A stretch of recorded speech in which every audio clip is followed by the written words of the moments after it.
Сәлем достар, бүгін біз сіздерге француз десерті макарондарды қалай дайындауға болатынын көрсетеміз.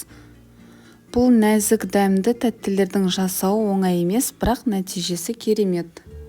Ең алдымен ганашымызды жасап аламыз. Шоколадтарымызға ыстық сливкимізді құйып, жақсылап араластырамыз.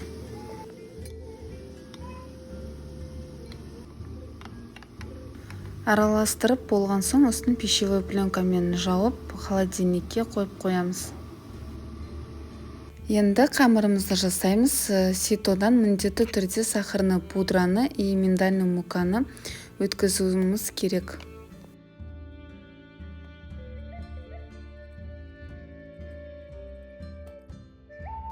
Жақсылап араластырып, жұмыртқаның ақ уызын салып, қайтадан жақсылап араластырып қамыр илейміз.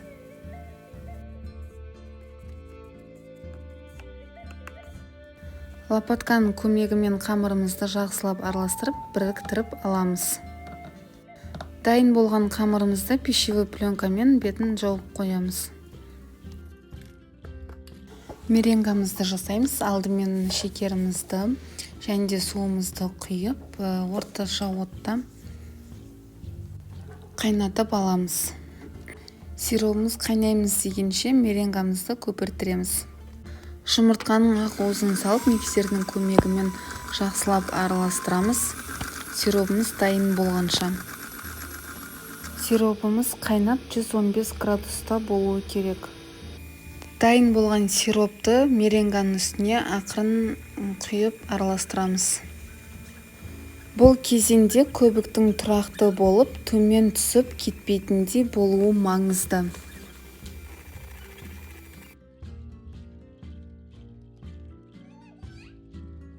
Дайын болған меренгамызды аз-аздан салып, жақсылап араластыратын боламыз. Араластырылғанда да астынан жоғарға қарай араластырамыз. Меренганың барлығын салып жібермейміз. Тестамыз қатты сұйық болмау керек. Красителімізді салып, жақсылап араластырамыз.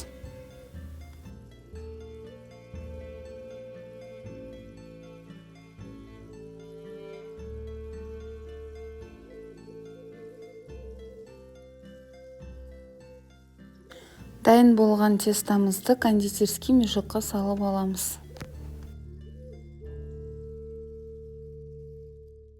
Меренгаға арналған арнайы ковригі болса, соны пайдалансаңыз болады, немесе тефлоновый коврикті пайдалансаңыз болады.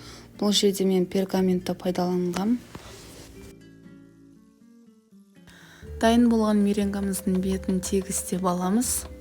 Меренгамыздың жоғары бетіндегі ауалар болса, зубочистканың көмегімен шығарып тастаймыз ауасын. Меренгамызды бөлме температурасында 30-35 минутқа кептіріп аламыз. Кепкен меренгамыз қолға жабыспауы керек. Қызып тұрған духовкада 150 градуста 10-15 минут пісіріп аламыз. Макарондар көтеріліп, олардың юбочкасы пайда болады. Дайын болған ганашымызды миксердің көмегімен араластырып аламыз. Миксермен араластырып болған соң творожный сыр салсаңыздар да болады. Қою болады.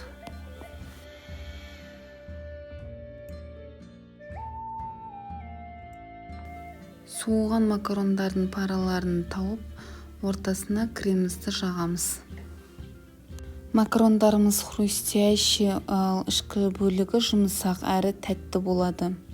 Егер бұл рецепт ұнаса, лайк қойып, арнамызға жазылыңыз. Макарондарды дайындап, өздеріңізді тек керемет аспаз ретінде сезініңіз.